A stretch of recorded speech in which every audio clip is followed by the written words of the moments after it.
নমস্কার বন্ধুরা, টুনিয়েন মম কিচেনে আপনাদের স্বাগত।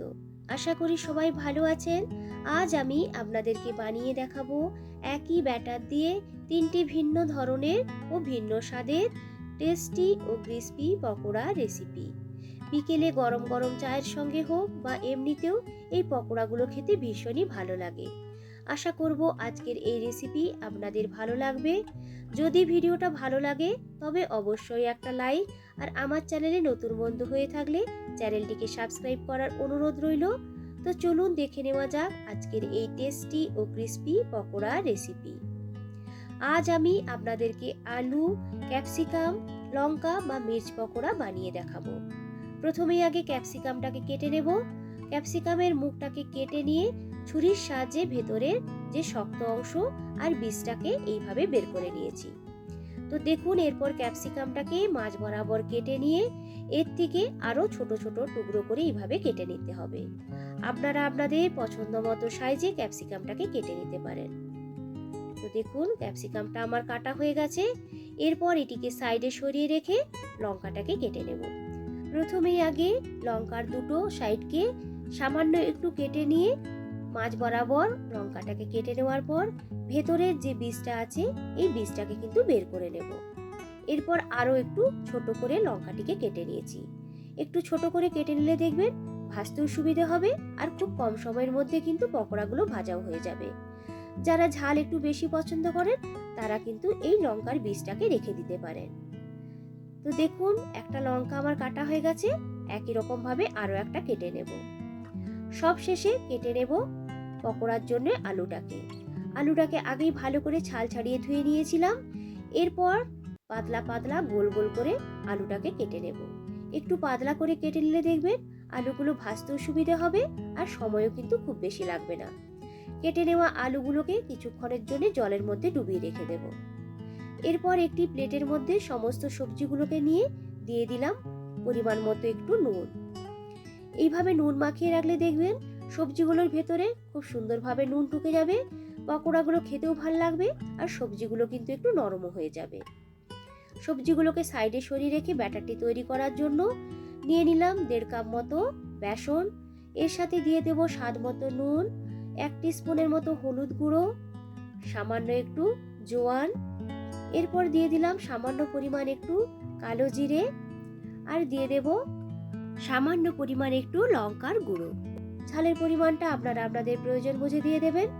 প্রথমে সমস্ত শুকনো উপকরণগুলোকে বেসনের সঙ্গে ভালো করে মিশিয়ে নিয়ে একটু একটু করে জল অ্যাড করে একটা স্মুথ ব্যাটার তৈরি করে নেব। চেষ্টা করবেন ব্যাটারের মধ্যে যাতে কোনো রকম লাম্পস না থাকে। একটু একটু করে জল অ্যাড করবেন, নাহলে ব্যাটারটা কিন্তু পাতলা হয়ে যেতে পারে। খুব বেশি পাতলা হলে পকোড়াগুলোর গায়ে ব্যাটারটা কিন্তু লাগবে না।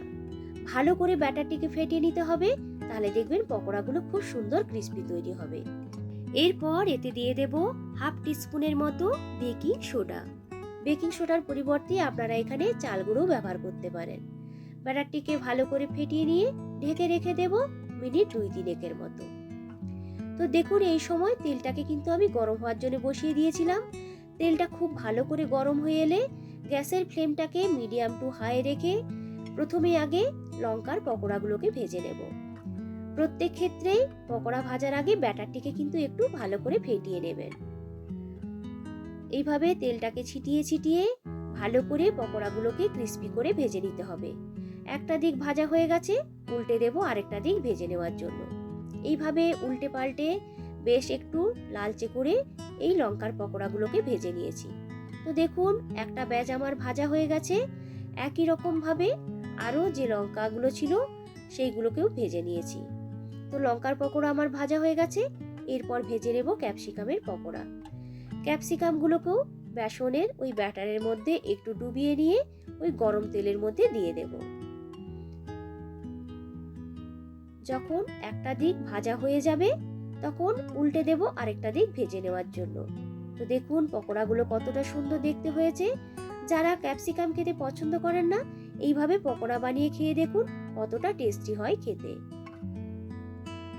এই ক্যাপসিকামের পকোড়াগুলোকেও কিন্তু আমি দুটো ব্যাচে ভেজে নেব। তো দেখুন, আমার আরো একটা পকোড়া ভাজা হয়ে গেছে। বাদবাকি যে ব্যাটারটা ছিল তার মধ্যে সামান্য একটু ধনেপাতা কুচি মিশিয়ে নিয়ে ভালো করে ব্যাটারটিকে ফেটিয়ে নিয়ে আলুর টুকরোগুলোকে ওই ব্যাটারের মধ্যে ডুবিয়ে একটা একটা করে আলুর টুকরো দিয়ে দিলাম ওই গরম তেলের মধ্যে। কিছুক্ষণের মধ্যে দেখবেন এই পকোড়াগুলো বেশ ভেসে উপরের দিকে উঠে আসবে। আলুগুলো যেহেতু একটু পাতলা করে কাটা আছে তাই খুব বেশি কিন্তু সময় লাগবে না ভেজে নিতে। উল্টে পাল্টে দুদিকটাকে বেশ একটু ক্রিস্পি করে এই পকোড়াগুলোকে তেল থেকে তুলে নেব। তৈরি হয়ে গেল ক্যাপসিকাম, আলু আর লঙ্কার পকোড়ার রেসিপি। তো বন্ধুরা, আজকের এই পকোড়ার রেসিপিগুলো আপনাদের কেমন লাগলো অবশ্যই কিন্তু আমাকে কমেন্ট করে জানাবেন। ওপর থেকে সামান্য একটু বিট নুন ছড়িয়ে দিয়ে আজকের এই পকোড়াগুলোকে স্বাদ করতে পারেন। আবারও হাজির হব নতুন কোনো দিন নতুন কোনো রেসিপির ভিডিও নিয়ে। ভালো থাকবেন, সুস্থ থাকবেন সবাই। আজকের মতো টাটা।